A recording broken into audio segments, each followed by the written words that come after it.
If you know your history well, you would know that all of the colonial powers that once ruled Africa, particularly the British, really plundered the continent. They took away precious items of unparalleled cultural value and stashed them away in various museums worldwide.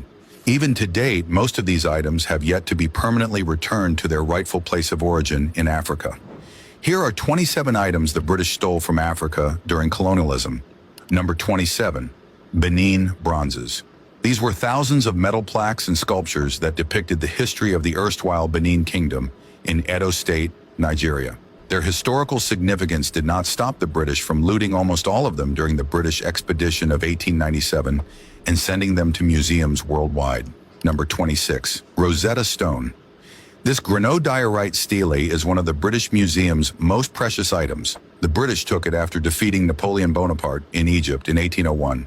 Number 25, Magdala treasures. These sacred treasures include jewelry, royal garments, and manuscripts that the British looted on an expedition to Abyssinia, now Ethiopia, in 1868. Number 24, Zimbabwe bird. There is a bird on Zimbabwe's national flag, currency, and official documents because it is the nation's soul. Several sculptures of this bird were seized by the British in the late 19th century. Number 23, Great Star of Africa diamond. This is the largest gem-quality rough diamond ever found, and it now adorns the British crown jewels, but it was taken without rights from a South African mine in 1905. Number 22, Tomb of Tutankhamun. The burial place of Tutankhamun, a pharaoh of ancient Egypt, was desecrated in 1922 by British archaeologist Howard Carter. Most of the precious artifacts Tutankhamun was buried with were exported out of Egypt illegally. Number 21, Oldowan choppers. These prehistoric stone tools, which are almost 2 million years old, are some of the earliest proofs of human craftsmanship. They were removed from Tanzania by archaeologists in the 20th century and exported to British museums. Number 20, brass head of Ife. This intricate brass sculpture was made to represent the royalty of Nigeria's ancient Ife kingdom, but it was found in 1938 and ended up in the British Museum in 1939. Number 19, Nok terracottas. The Nok people produced some very exquisite terracotta sculptures as early as 900 BCE. British archaeologists have removed many of these masterpieces from Kaduna State in Nigeria. Number 18, bronze head of Queen Idia. This commemorative bronze sculpture depicts Queen Idia, the first queen mother of the ancient kingdom of Benin in West Africa. It was looted during the 1897 Benin expedition. Number 17, Igbo Ukwu bronze ceremonial staff head. A masterpiece of casting, this ceremonial staff head is adorned with beads and spirals and was likely used in important rituals in the Igbo Ukwu community. British explorers took it away in the 20th century. Number 16, Apapa hoard. The Apapa hoard has been a crucial part of the British Museum's collection since 1930. It is a collection of bronze jewelry dating to the early 16th century, found at Apapa near Lagos, Nigeria. Number 15, Congo ivories. Chiefs and kings in the ancient kingdom of Congo commissioned expert sculptors to carve ivory tusks that symbolize their royal power and spirituality. British traders looted these ivories with many now in European collections. Number 14, Akan drum. This drum is typically displayed in the North American Gallery of the British Museum. It belongs to the Akan people of Ghana and was used in religious and cultural ceremonies. Number 13, Luzira head. Estimated to be about 1,000 years old, this terracotta head found at Luzira, Uganda, has been part of the British Museum's ethnographic collection since 1931. Number 12, Akan gold weights. The Akan people of Ghana used these gold weights as a measuring system for fair trade.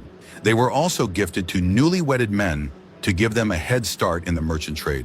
Number 11, Chiwara. Mali's Bambara ethnic group used the Chiwara during their initiation of young men.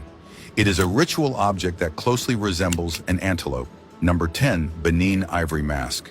This traditional African mask was also looted from the palace of the Oba of Benin during the 1897 Benin expedition. Number 9, Ndop of King Misha.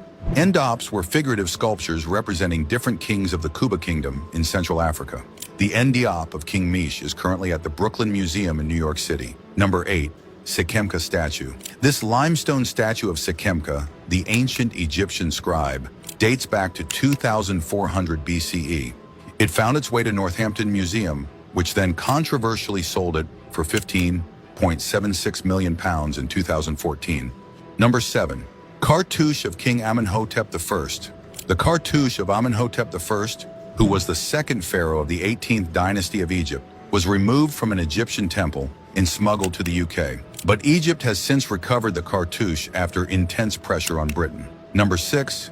Brass cockerel. The cockerel, known as okokor, was a ceremonial piece from Benin City. It was looted during the 1897 Benin expedition, but was returned to Nigeria over 100 years later by Cambridge University. Number 5. 12 brass plaques.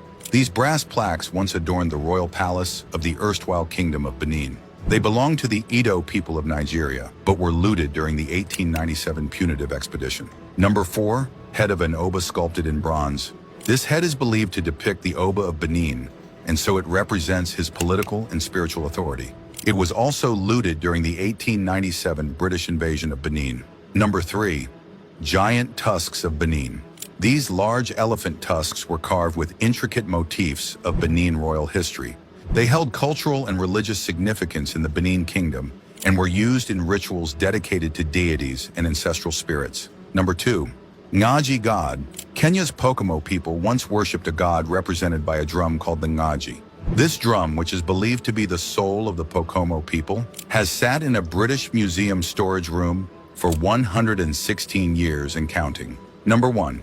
Asante gold. In 1874, British troops sacked the palace of Kumasi in Ghana, looted several important royal regalia, and sent them to the British Museum. In April 2024, some of these precious items were loaned back to the Asante people for 3 years, sparking widespread outrage about the ethics of loaning stolen items back to their rightful owners instead of returning them permanently.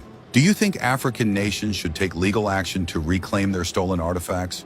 Or is there another way to resolve these historical wrongs?